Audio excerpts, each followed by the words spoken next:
de Machado de Assis, Dom Casmurro, capítulo 120, Os Autos.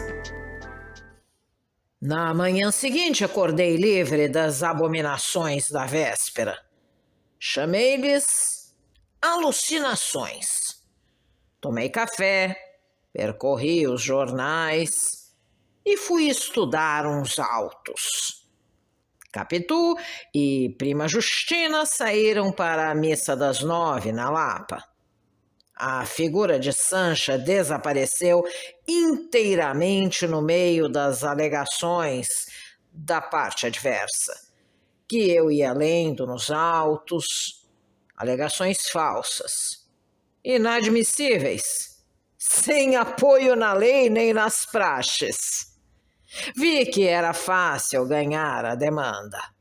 Consultei Dalós Pereira e Souza. Uma só vez olhei para o retrato de Escobar. Era uma bela fotografia tirada um ano antes. Estava de pé, sobrecasaca abotoada, a mão esquerda no dorso de uma cadeira, a direita metida ao peito, o olhar ao longe para a esquerda do espectador. Tinha garbo e naturalidade. A moldura que lhe mandei pôr não encobria a dedicatória escrita embaixo, não nas costas do cartão.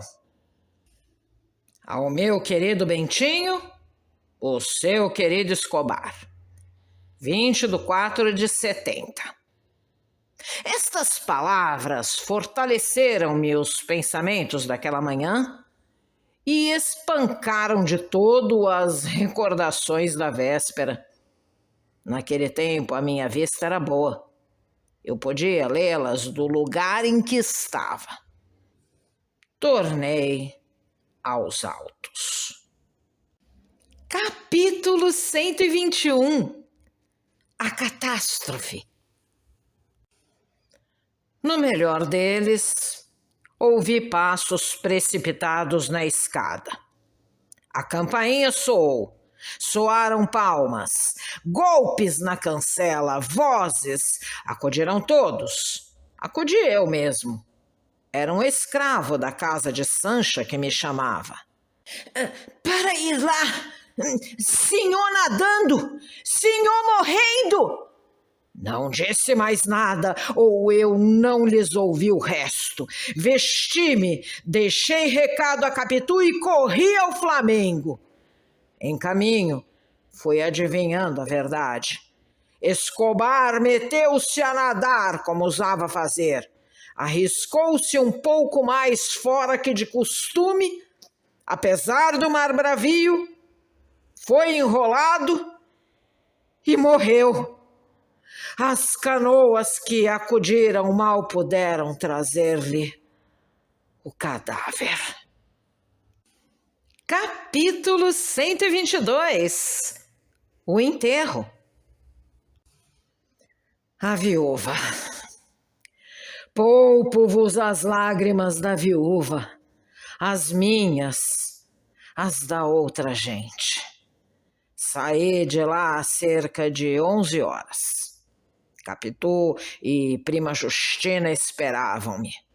Uma com o parecer abatido e estúpido, outra enfastiada apenas. Vão fazer companhia à pobre Sanchinha. Eu vou cuidar do enterro. Assim fizemos. Quis que o enterro fosse pomposo e a afluência dos amigos foi numerosa. Praia, ruas, Praça da Glória. Tudo eram carros, muitos deles particulares. A casa não sendo grande, não podiam lá caber todos. Muitos estavam na praia, falando do desastre, apontando o lugar em que Escobar falecera, ouvindo referir a chegada do morto. José Dias ouviu também falar dos negócios do finado, divergindo alguns na avaliação dos bens. mas havendo acordo em que o passivo devia ser pequeno. Elogiavam as qualidades de Escobar. Um ou outro discutia o recente gabinete Rio Branco. Estávamos em março de 1871. Nunca me esqueceu o mês nem o ano. Como eu houvesse resolvido falar no cemitério, escrevi algumas linhas e mostrei-as em casa a José Dias, que as achou realmente dignas do morto e de mim. Pediu-me o papel, recitou lentamente o discurso, pesando as palavras, e confirmou a primeira opinião. No Flamengo espalhou a notícia. Alguns conhecidos vieram interrogar-me.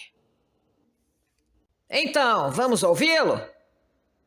4 palavras. Poucas mais seriam. Tinha-as escrita com receio de que a emoção me impedisse de improvisar. No Tilbury, em que andei 1 ou 2 horas, não fizera mais que recordar o tempo do seminário, as relações de Escobar, as nossas simpatias, a nossa amizade, começada, continuada e nunca interrompida. Até que um lance da fortuna fez separar para sempre 2 criaturas que prometiam ficar por muito tempo unidas. De quando em quando, enxugava os olhos. O cocheiro aventurou 2 ou 3 perguntas sobre a minha situação moral, não me arrancando nada. Continuou o seu ofício. Chegando a casa, deitei aquelas emoções ao papel. Tal seria o discurso.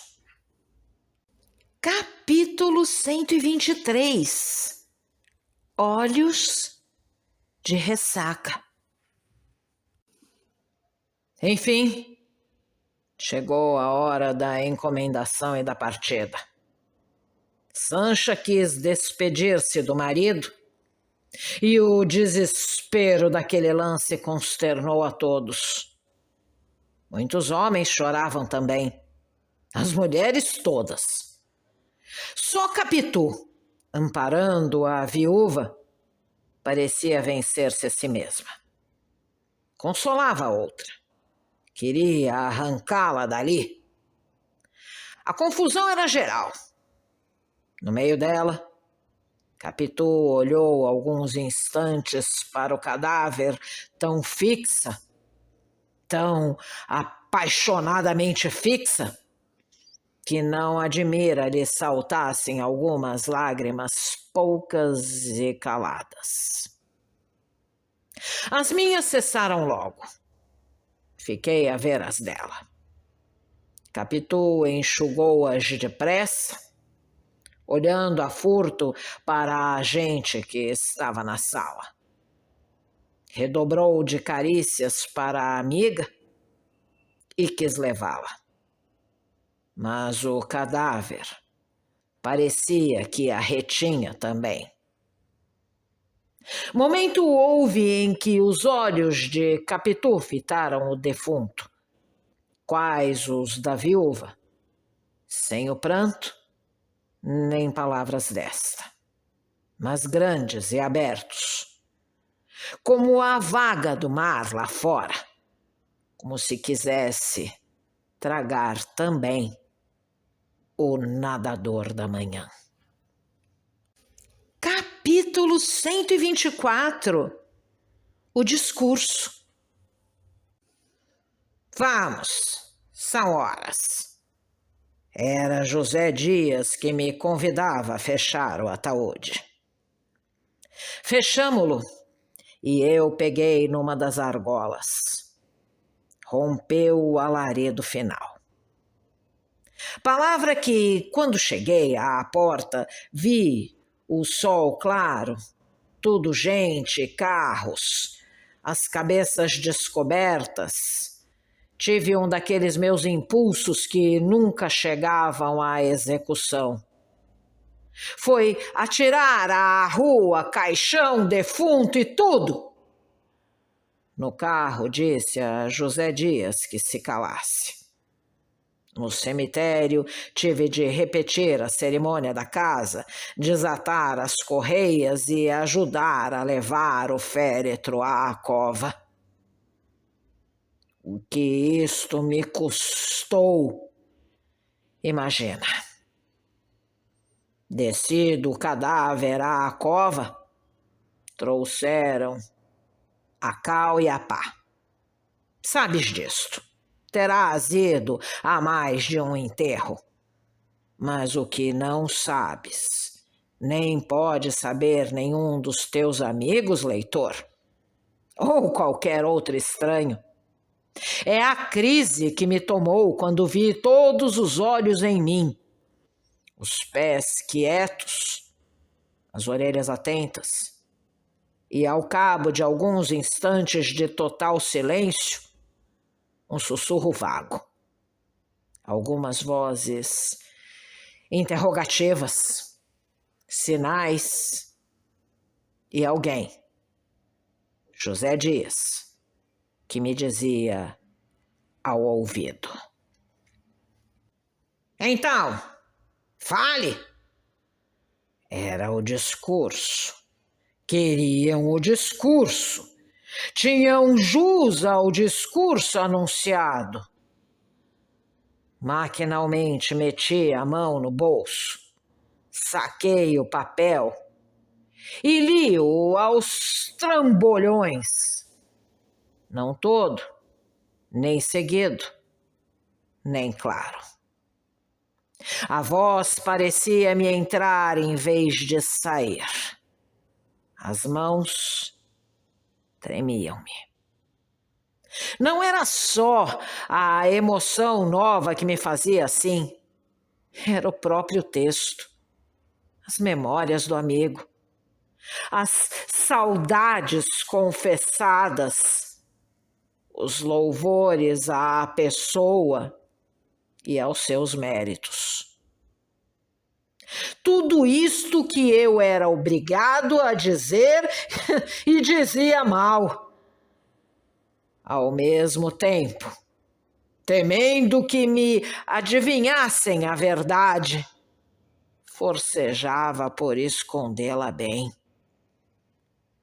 Creio que poucos me ouviram, mas o gesto geral foi de compreensão e de aprovação. As mãos que me deram a apertar eram de solidariedade.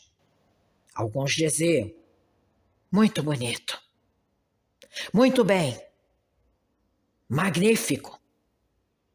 José Dias achou que a eloquência estivera na altura da piedade. Um homem, que me pareceu jornalista, pediu-me licença para levar o manuscrito e imprimi-lo.